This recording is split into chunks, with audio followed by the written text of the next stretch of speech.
These men are in training. They prepare for unknown battles that may occur anywhere around the globe, day in and day out. Their orders can come at any time. And when they do, these troops will be sent to protect American interests abroad.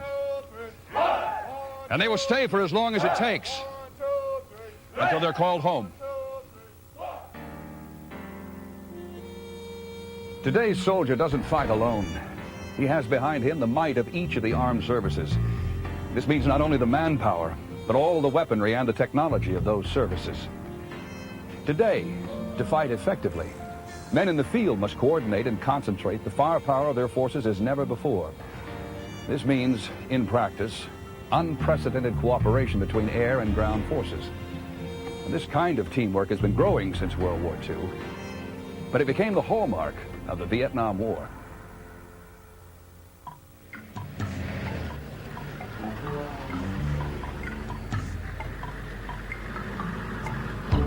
In this program, we'll bring you a tale of the Vietnam War. For purposes of illustration, it's a fictional tale, but it's built upon a foundation of many, many real stories. It illustrates the complexities and the conflicts, the courage that typified the struggles of the American fighting man in Southeast Asia. Here, then, are three men. A staff sergeant who leads a search and destroy patrol. A helicopter gunship pilot who provides escort and close support. And the pilot of an F-4 Phantom jet. A man who brings with him all the thundering power and destructive force of an airstrike. Each is doing his own job, but each man's job will bring him to the same place at the same time to fight the same enemy. Here is their mission: Vietnam.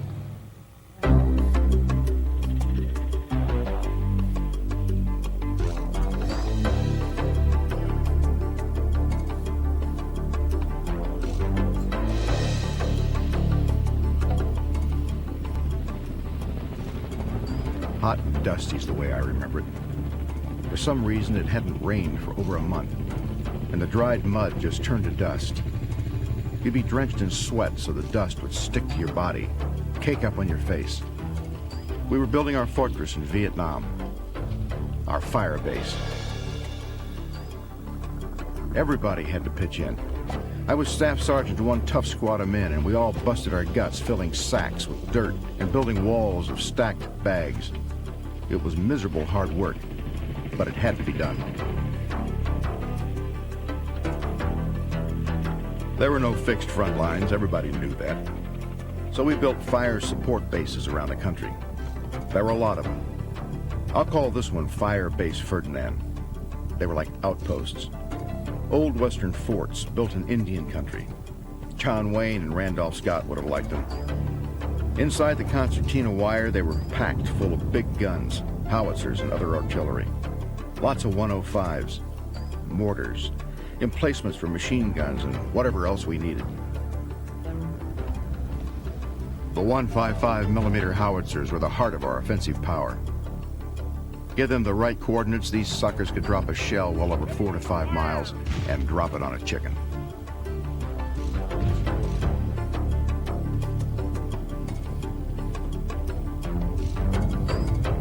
Whenever possible, the bases were built on hilltops, someplace with a good view of the surrounding terrain.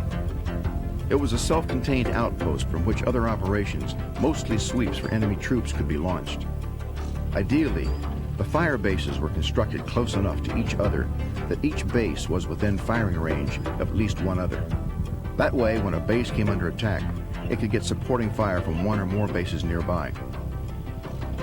The Viet Cong thought the more remote fire bases were tempting targets. Some of the most vicious fighting of the war took place at these bases.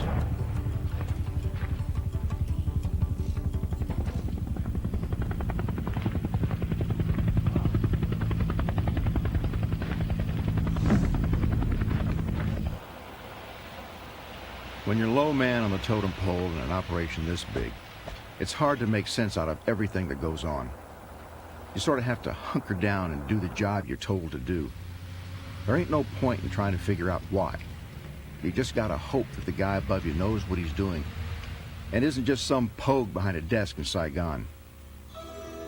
Life at a fire base could be deadly dull when there was no action in your area.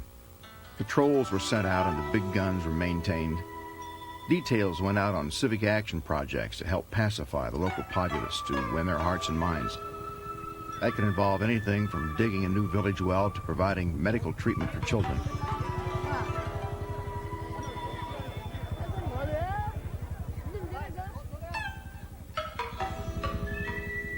But sometimes you just had a lot of time on your hands. Time to read, play cards, or polish old shell casings. And at times like this, I'd get real nervous. The short-timer sticks would get down to the last notch, and they'd rotate out, and then I'd get a bunch of fresh boots in my squad. Guys just out of boot camp. Straight from advanced infantry training. These guys would be green and untested. Before long, there'd be only a few men in the squad who'd seen actual combat. And you knew that sooner or later the quiet would pass, and you'd get caught out in the field with nothing but a bunch of FNGs, new guys, protecting your back, and that's when all hell would break loose. It wasn't a good feeling.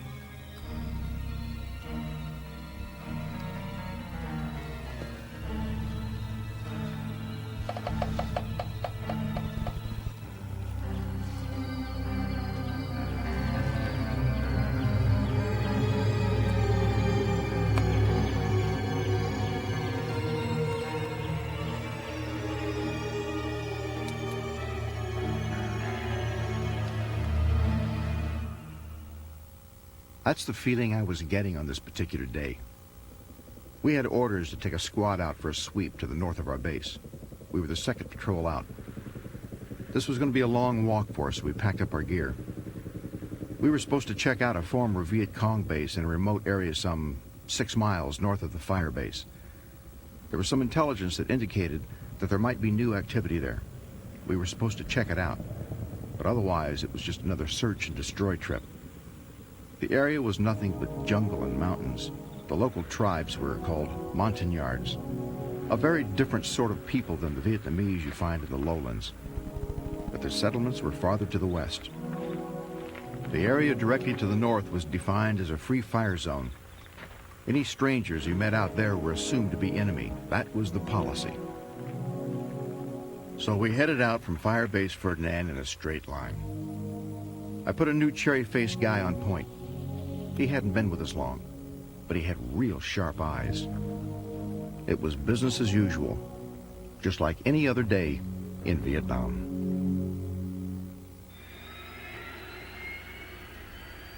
The second man in this tale is the pilot of a UH-1 helicopter gunship, a man who had many duties to fulfill in a day's work.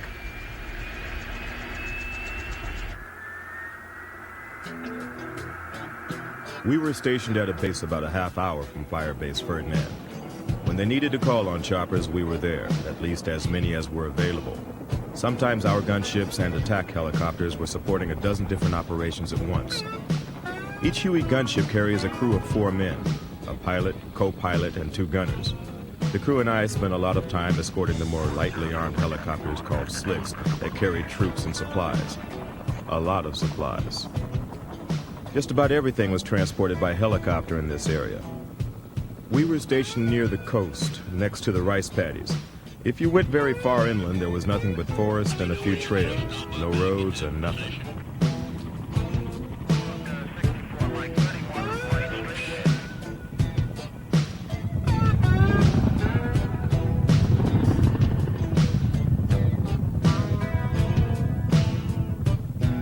On the 25th of January, we had returned from a major troop drop in the south.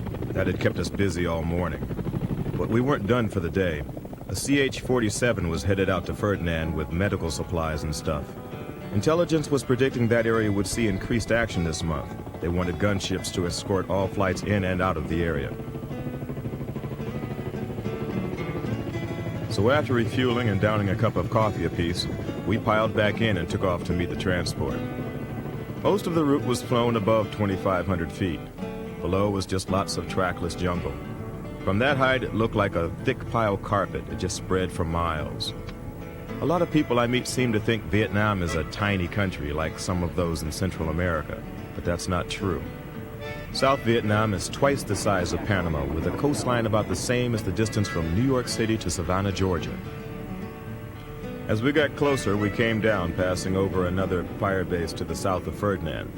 After landing, we checked in with the XO, who's a friend of mine. He had some hot news for us.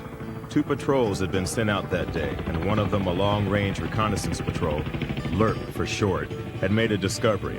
What appeared to be a force of North Vietnamese regulars advancing through a valley southwest of the firebase.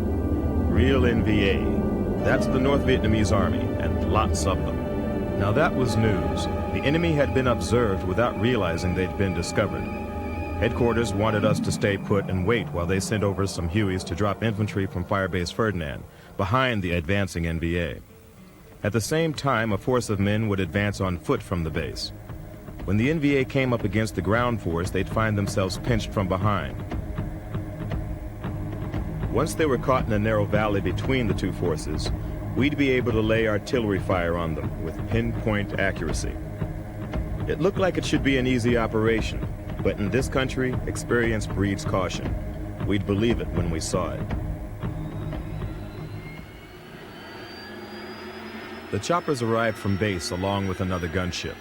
As we took off, the ground troops that would approach the North Vietnamese head-on had begun to move out. Our path was an L-shaped route that would take us far enough behind the NVA so that we'd remain unseen and unheard, we hoped. The success of this hammer and anvil operation could depend on how much of a surprise it was for our friends from the north. They weren't likely to continue moving in a predictable direction if they got wind of what we were up to. I'd seen it before. They'd intercept the right radio message or something, and by the time you got to where they should have been, they'd just vanished. We didn't want that to happen today.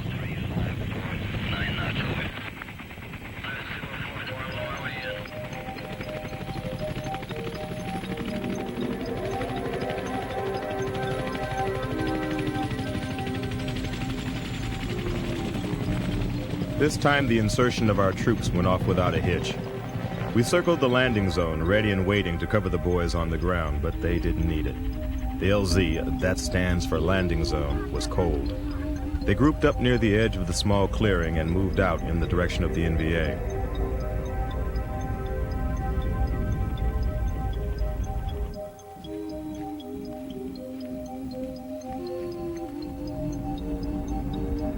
Then we headed back to our home base to refuel.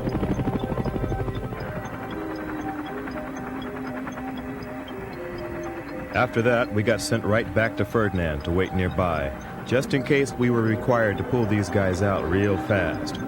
It was getting to be a long day.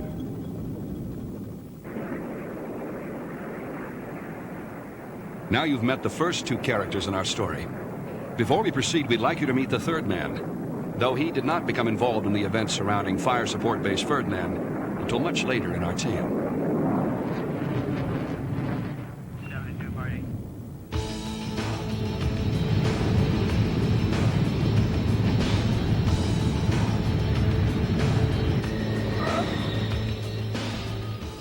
My job?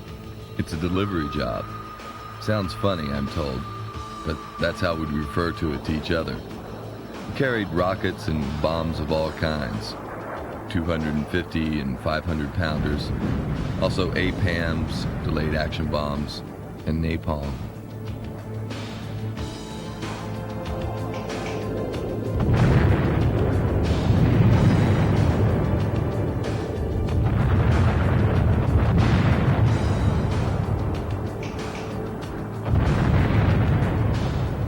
Delivered them to specific coordinates. Much of the time we were doing this in very close proximity to our own troops.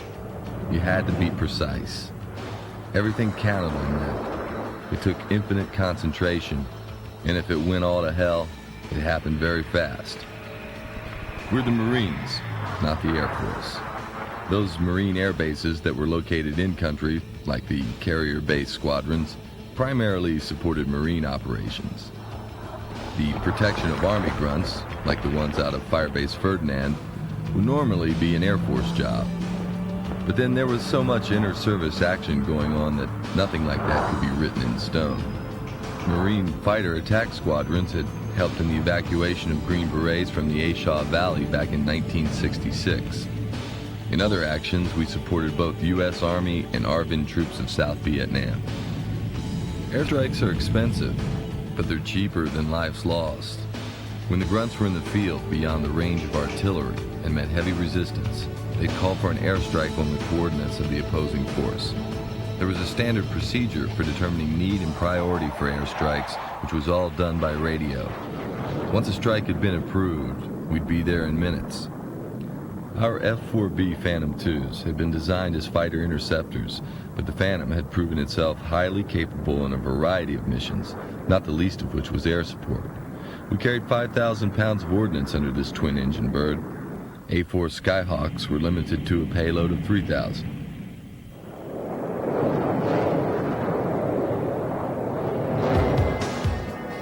Typical airstrikes would be flown by 2 or sometimes 4 Phantoms carrying a mixed variety of weapons, so we could hit the Viet Cong or NVA in almost any terrain. When you're attacking from a low level, you grit your teeth and ride straight over the target. The weapons officer has his hand on the button, ready to pickle the bomb at just the right moment. That's pickle, as in dropping it right in the old pickle barrel.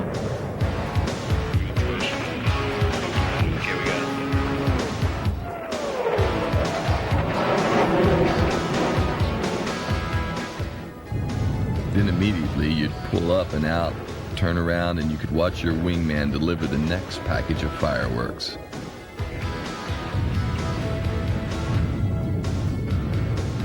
When you returned to base, like as not, the planes would be turned around and readied right away. That left you sitting, on alert, waiting for the next call.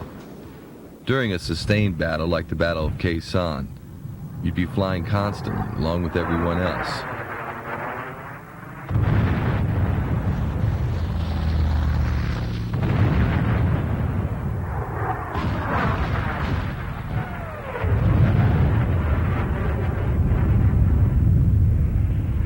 We had really been in demand.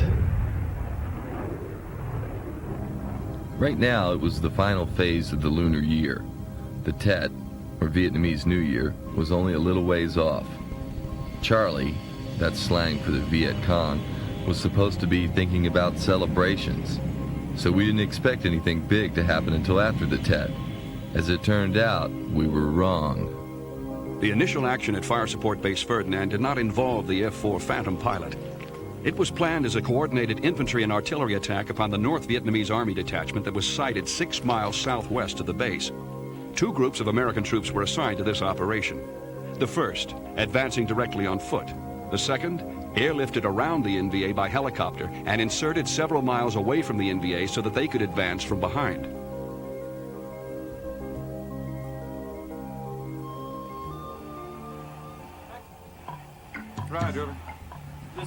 The hammer and anvil was a common tactic used in Vietnam.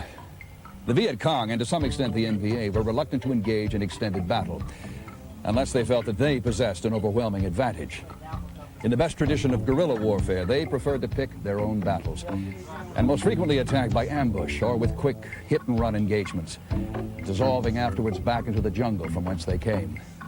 So when any sizable force of communist troops could be located, the first rule the Americans followed was to fix their location, to place the enemy between the hammer and the anvil. This prevented the enemy forces from disengaging. Then, and only then, could the full force of American firepower be brought to bear.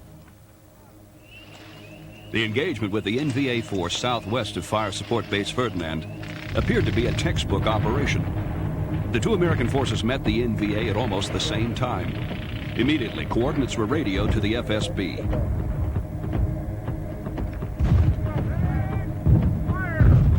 Artillery fire started raining down on the NVA, and they reacted quickly. When they first made contact, they pulled back until they ran into the force behind them. Now that the shells were coming down right in their midst, the NVA pushed at the perimeter the Americans had established. This was a big enough force to make some trouble, possibly a full company. It was clear they were out to do more than just recon work, and they fought fiercely. They weren't going to capitulate quickly or easily. After the first barrage, American troops advanced cautiously. They got a pile of hot lead thrown at them. The NVA were still there. This was going to take a while.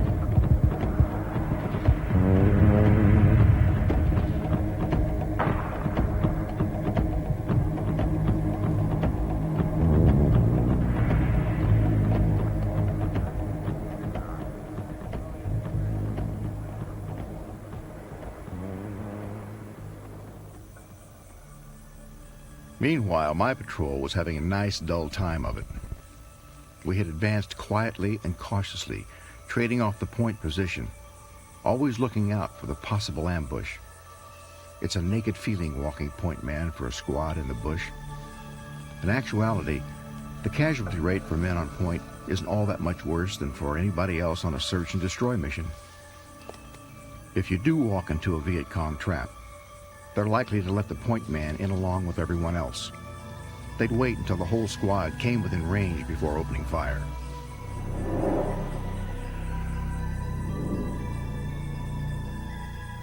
The most dangerous thing walking point is that you're more likely than the others to run into booby traps. Nasty things, those. And they've got a million variations on the theme. Everything from finger charges on a fish line to covered pits lined with punji stakes, sharpened pieces of bamboo stuck in the ground and covered with poisons or excrement, so that any wounds would come with infection guaranteed. Pleasant thought.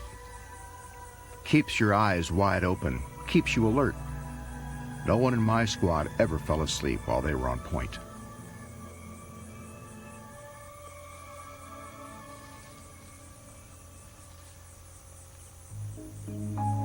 Still, for us, this trip had been pretty quiet. We didn't run into anyone on our way out. At the former Viet Cong base, all we found were the flattened remains of a few huts. No signs of new tunnels or diggings. Just as we left it 6 months before, when we cleared it out. When the radio man, we called him an RTO, transmitted this bit of stunning information, base responded with the news about the action down south. Sounded like fun, but I wasn't heartbroken that we'd missed out. We were on our way back when we got our own surprise. I hate to think it, but I believe we'd gotten a little careless. In Vietnam, sometimes there's so much nothing happening for so long that after a while it's almost impossible not to be a little careless. We were sort of diddy-bopping along when all of a sudden the point man gave out a yell and there was gunfire.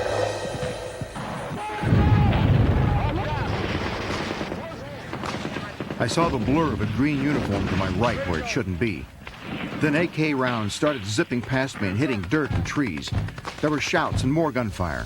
Our own M16s. The group of us started to back up. In the distance, through the tree trunks and foliage, we could see flashes of movement. Lots of it. At least 3 times as many men as in our squad. North Vietnamese regulars in uniform. It was time to back off and fast.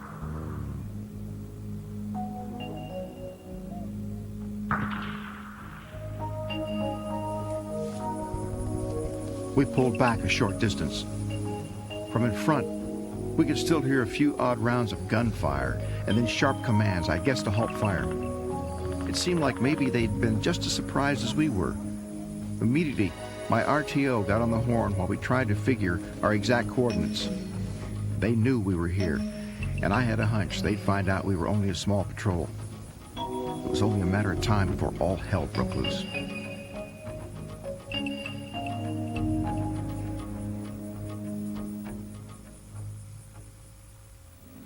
A new and dangerous element had entered the picture. A second NVA force of undetermined size had been discovered by Eagle 6 Patrol. This posed an immediate threat to the small patrol, but there was also danger indicated by the presence of 2 sizable enemy forces in close proximity to the fire support base. The gunship pilot was still waiting at Ferdinand, and the battle with the first NVA force southwest of the base was still underway. The information that the staff sergeant of Eagle 6 Patrol radioed in will lead to a new assignment for the crew of the Huey gunship. Outside the bunkers, the big boys were sending shells south in impressive numbers.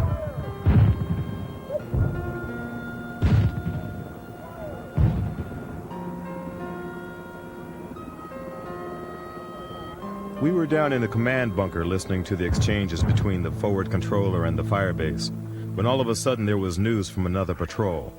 A squad that had been sent out on a search and destroy to the north. Seems they'd run into some trouble, an NVA force of undetermined size. We were witness to some quick talk. This meant there were two forces, both NVA in the vicinity. Didn't sound like a coincidence. The commander gave a call to our home base. He wanted to send us out along with an OH-6, commonly called a Loach, to check out this new force and look for any other enemy troops along with some extra gunships for good measure. In no time, a Loach was on the way, and we joined on him for a pink team mission.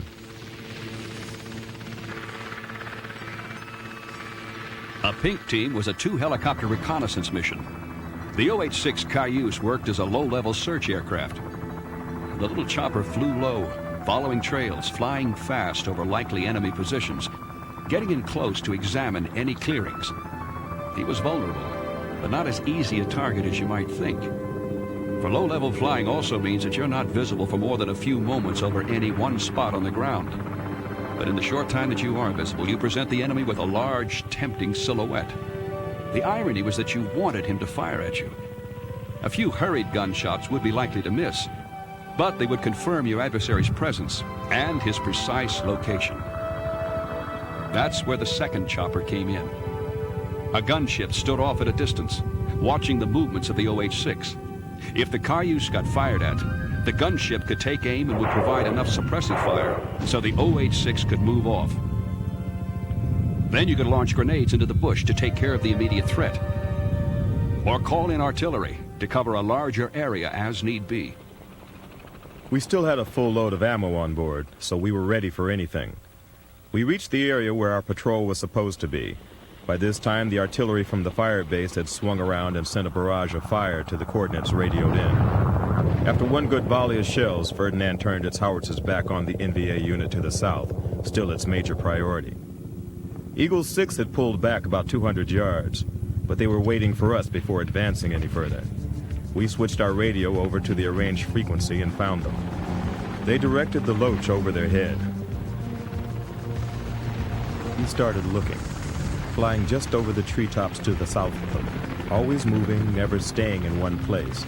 He covered the area in a pattern he hoped would be unpredictable. We waited. There was no fire, and from where we were, there was no sign of life.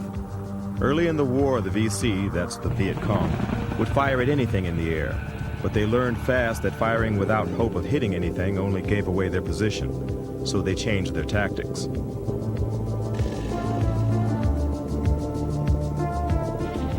I heard the Loach observer giving his report.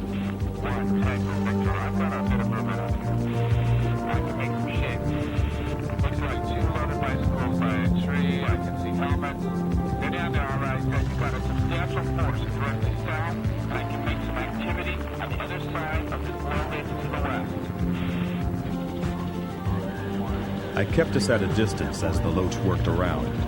No sign of anyone to the east or north. Then he widened his search. He was about a half-click south of the position where our squad was hunkered down when suddenly some NVA on the ground thought he'd had enough and decided to bag an observer. As we flew into position to react, a fusillade of fire erupted from a wide area on the ground. Rounds hit my helo and passed on through. We launched one good batch of rockets, then I hauled up on the collective and got us out of there as fast as we could. One of my gunners called forward, said the jungle just came alive with fire. That was one hell of a large force of NVA down there. Our good grunt friends on the ground were not looking like very lucky fellows.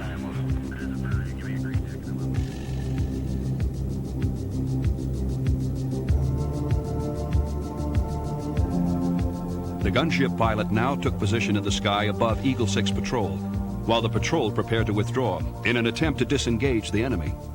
Additional artillery support was needed as well. Precise coordination of the gunship and artillery was required to assure the survival of Eagle 6. We heard the choppers radio in the information needed to blast the NVA in front of us. It sounded like we had company on two sides, to the south and west. We needed some more artillery fire, but the artillery was engaged pretty heavily in finishing the first NVA force to the south of the Firebase. They had called in additional from another base directly south of Ferdinand, but there weren't any other bases within range of our location. Looked like Ferdinand would be busy for a while.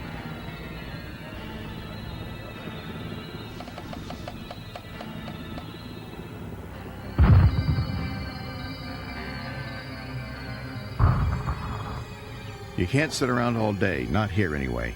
So we packed up and started to move quietly to the east in what we hoped would be a nice wide circle around those guys with the AK-47s. We was getting somewhere when all of a sudden...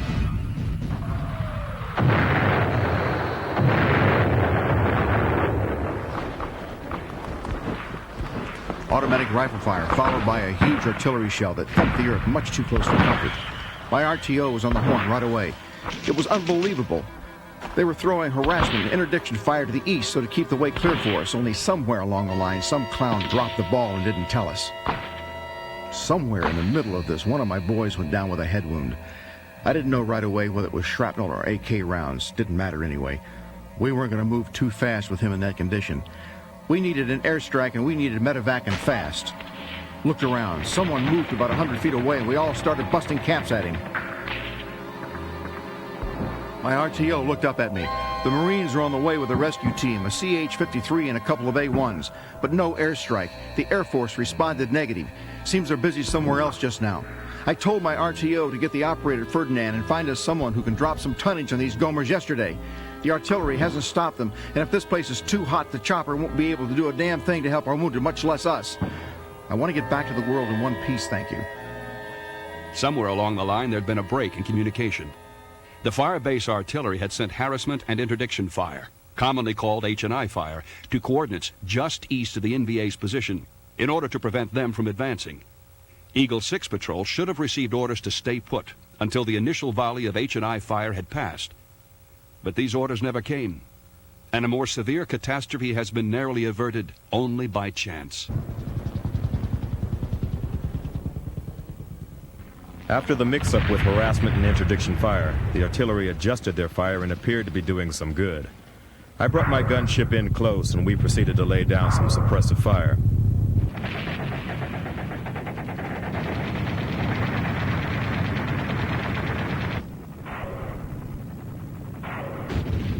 I figured they were pretty safe for the moment, but they were going to need some more help before long. It had become clear that there was a major force down there. Maybe 2 companies of men, maybe more. In this location, it seemed pretty clear that there was only one logical objective. They were on their way to attack and overrun Fire Support Base Ferdinand.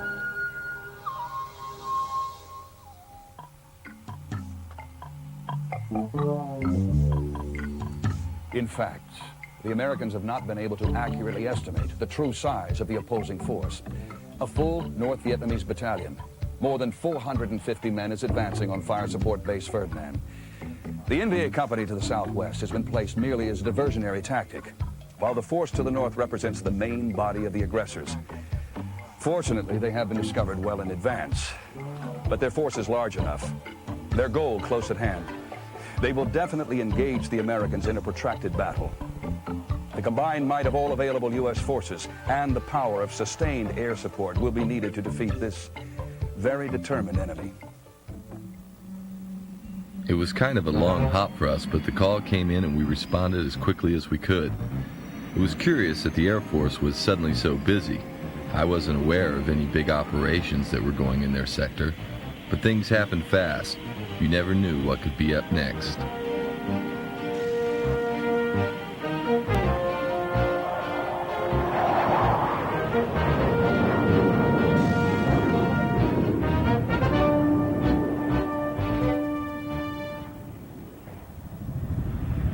Before we took off, a FAC, that's a forward air controller, was sent over in a twin turboprop OB-10 Bronco. We were instructed that there was a large force at the coordinates, with a small patrol of Americans waiting for a medevac nearby. We wanted the FAC on hand to make certain we knew exactly where they wanted the goods placed, on the NVA, and not near our own men. Also, it looked like this job might take a few trips before it was completed. After takeoff, my flight of 4 Phantoms turned on a northwest heading. As the F-4 pilot made his way in country, The forward air controller was already on the scene, sizing up the situation. His OV-10 Bronco represented the third generation of dedicated FAC aircraft used in Vietnam. Little O-1s and O-2s began this practice. Rarely armed, always highly vulnerable. The Bronco was considerably faster and carried some offensive weaponry along with its smoke-marking rockets. When we were getting close in, the controller marked the target with one of his rockets. Made it real easy for us. In and out. It was a long way to go, but it worked out real easy.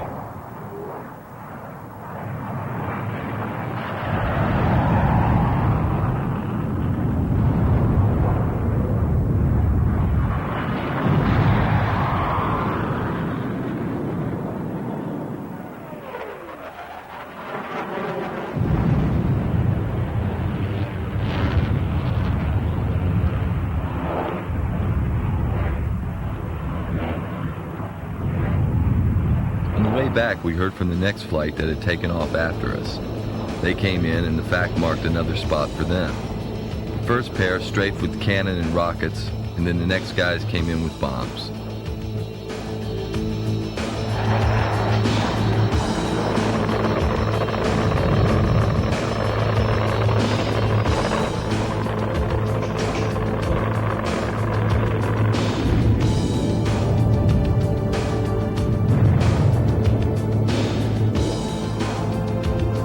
By this time, the NVA realized they had nothing to lose by shooting back. They threw a hail of fire at the second flight, anything they had on hand, even rocket-propelled grenades. The FAC got into it too, cutting through the foliage with his 4 fixed machine guns and anyone who dared to fire at him.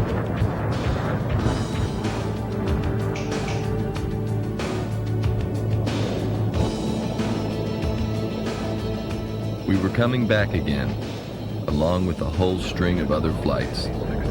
Like I said, it's a delivery job, one after another. Just like doing the bunny hop, we each came by again and took our turn.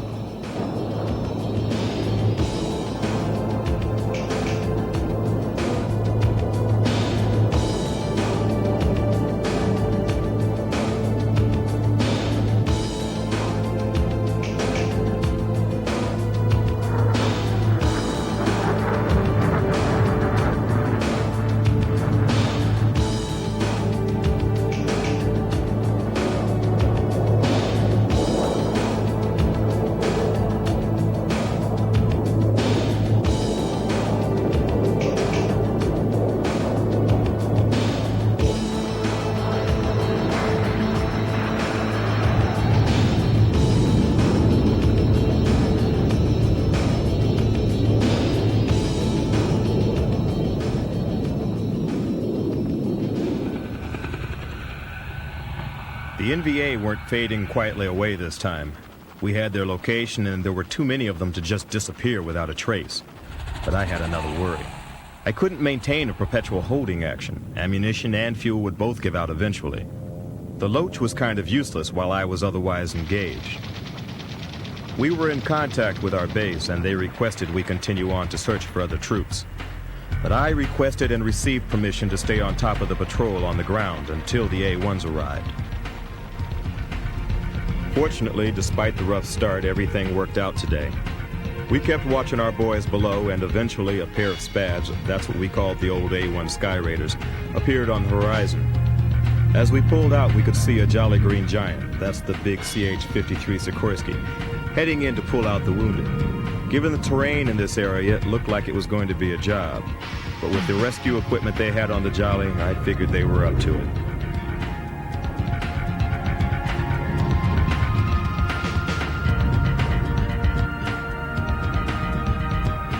Our job was to get back to base and refuel. Then we were slated to resume our pink team role and check out the surrounding area for additional communist troops and artillery.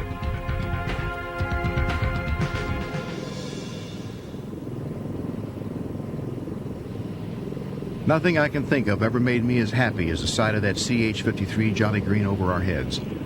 We set off a smoke grenade for them so they could find us easy. The Huey gunship and the support from the Marine Phantoms kept the NVA busy. But it's not over till it's over. And it wasn't until the A1 showed up with that Jolly Green in tow that I really believed we had a good chance of getting out of there in one piece. The Jolly was there to extract my wounded man. They would hover just long enough to pull him out and then get out of there. Too much danger of enemy fire to stick around and pull out the rest of us. We were going to have to slog cross country until we could get to a workable landing zone that was cold. The A1 Sky Raiders kept the NVA away. If they hadn't, the Jolly wouldn't have been able to get in there at all.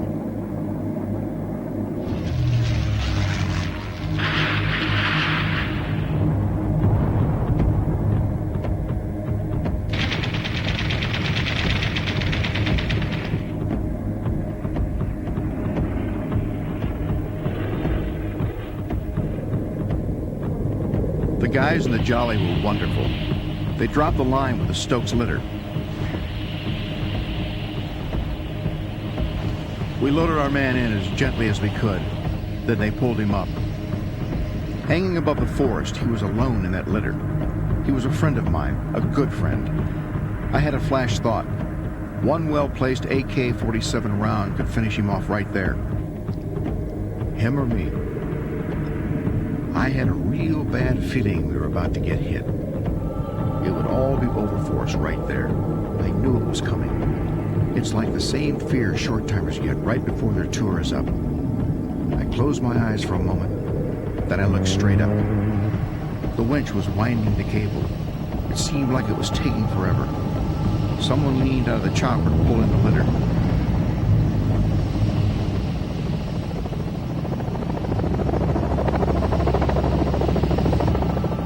I don't think I breathed again until he was safe inside and the Jolly pulled out and away.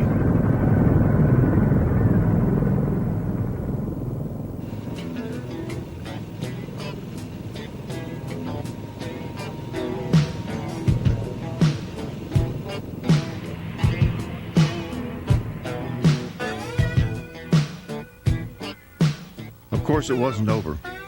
We had 2 more days of fighting left. It took a good 4 hours to get far enough away from the NVA to an LZ, that's a landing zone, where we could be picked up.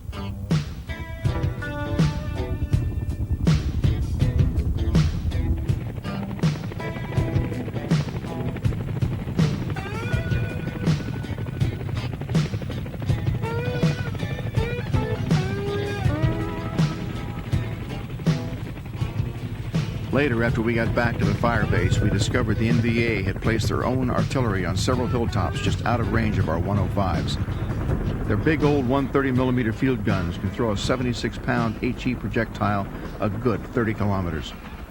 That gave them plenty to pound us with. But by the second day, we had pretty well fixed their locations and stopped them with air power. The ground battle never did get up to our doorstep, but a lot of their ammunition did. They sure tried, but we won the battle. If the winner was the guy who won the most battles, we would have walked away with the prize hands down. I never did find out why we couldn't get that airstrike from the Air Force on our first call. Sometimes there was so much going down all at once that there weren't any more planes available. Maybe that was it. I'm just thankful the Marines were there when we needed them. My squad was lucky to get out of this one with only the 1 man wounded. He turned out okay in the end. The wound looked to be a lot worse than it was, and they patched him up. I wish I could say it turned out that way all the time.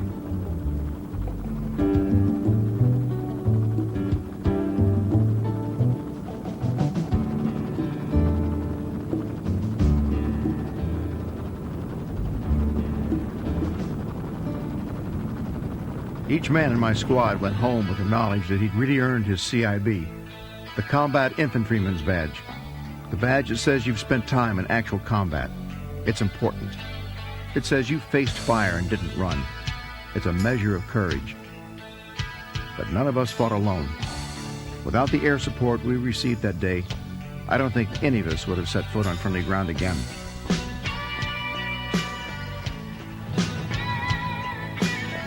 I owe those guys my life, but I don't even know their names. I can only pay them with my memory.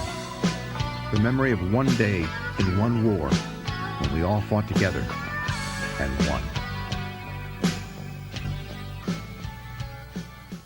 The Vietnam War taught new lessons to the professional soldiers of the American Armed Forces.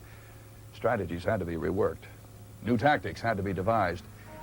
For the isolation of some outposts and the rapid development of situations, such as we've seen here, called for on-the-spot decisions.